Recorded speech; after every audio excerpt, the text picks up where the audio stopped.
Everyone, I'm going to talk to you about how to play field hockey. First off, field hockey is a sport played all over the world, professionally and just as a pastime activity. Have you ever wanted to learn how to play the actual game? I'm sure you all watched it on the Olympics or you've seen your friends play back in high school. Field hockey is definitely my favorite sport. I played it for about 9 years, and I also played indoor field hockey for about 5 years, which is basically the same thing, just indoors. Ever wonder where field hockey started? Well, it dates back to the Middle Ages in England, Scotland, and the Netherlands. The game can be played on a grass field, turf field, as well as an indoor board surface. The name field hockey first appeared in England in the 14th century. Then it began working its way into the English public schools in the 18th century.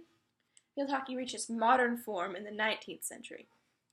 Field hockey today is most widely practiced as a women's sport in the USA and Canada, where it is among the most popular women's school sports. It has remained as one of the oldest college sports in the United States. College field hockey has grown in popularity to the point where it's now recognized by more than 250 U.S. colleges and universities. All the success has made field hockey one of the most profitable scholarship sports in America, which is awesome.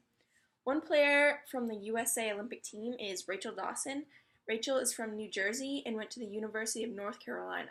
For Olympic experience, she's been in the 2008, 2012 Olympics. I actually met Rachel Dawson when I played in the Amateur Field Hockey Festival in Florida back in 2013. After learning about the history, doesn't it make you want to learn how to play? Well, let's look at the rules. Okay, so starting with the field is 100 yards by 60 yards, which is about 1.24 acres. Historically, the game was played on grass, but today it's either played on well-maintained grass or artificial turf. The game is played between two teams with 11 players on the field at a time, 10 regular players, and a goalie. The remaining players stay on the sideline and may be substituted in at any time. There is an unlimited amount of times a team can sub in and out. Substitutions can happen at any point in the game except during a penalty corner. Positions in field hockey are not absolute. Generally, though, teams arrange players in defense, midfield, and forwards or inners. Most teams choose to have a goalie, but a goalie is not required. Many teams do include a sweeper who acts as the last line of defense in front of the goalie. In order to start the game, there must be a coin toss. The home team gets to choose whether they want heads or tails. The team that wins the toss gets their choice of either possession of the ball or start the game on which side of the field they'd like to defend. Now, to inform you on some rules, field players are not allowed to use their feet or any part of their body to control or stop the ball. The ref will either award the other team a free hit or let the game continue if the other team gains advantage.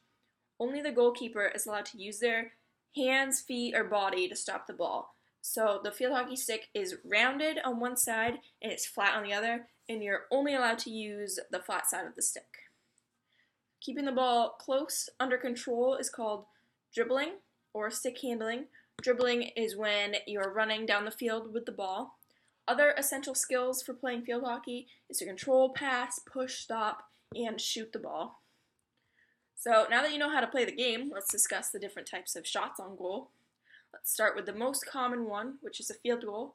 A goal can only be scored if the shot is taken within the shooting circle, which is a semicircular area in front of the opponent's goal. The lines on the fields are marked so the players, refs, coaches, even the fans, they can all see what's happening. The ball must be touched by a player on either team inside the circle for it to count as a goal. Another way to score a goal is the penalty corner, one of my favorites. A penalty corner is awarded when the defensive team breaks any rules inside the circle, maybe like a foot foul. The play is then stopped to allow time for both teams to set up in their positions. Defense is allowed 5 defenders and the goalie on the end line. One attacker stands on the end line and pushes the ball out to the attackers on the top of the shooting circle, which are waiting to take a shot on goal. In order for the goal to count, though, during a penalty corner, the ball must travel outside the circle before the player can take a shot. The ball then needs to go back into the circle for the goal to count. Now, the last way to score a goal is with a penalty stroke. Penalty stroke is a single shot taken on goal by an offensive player chosen by her team or most likely by the coach. The goalkeeper is the only player that can defend this shot. The most common reason for a stroke to be taken is when a defender commits a foul that directly prevents a goal from being scored. This, like, for example, if someone just stuck their hand out and stopped the ball with it, that's obviously going to be a penalty corner. The shot is taken from the stroke mark, which is labeled on the field 7 yards away, directly in front of the goal. The player must either push, flick, or scoop the ball, and it must raise the ball off the ground. When the stick makes contact with the ball, it can't make any distinct noise, or else the goal won't count. Some other gameplay rules, well, we've had the free hits, which are awarded on the field.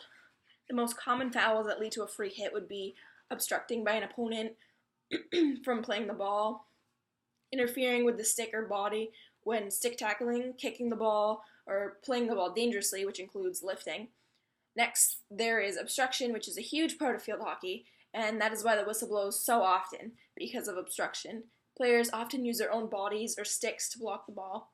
There are 2 halves in field hockey. In college and international play, it's 35 minutes each half, and in high school, it's 30 minutes each half, plus the 10 minutes in between the halves for halftime. Field hockey is a great sport to play competitively or even just for fun. We've gone over the history, how it all began, learned about the rules and scoring, and how to take a penalty stroke. After learning about the game of field hockey, hopefully it will invite you to go out and try it.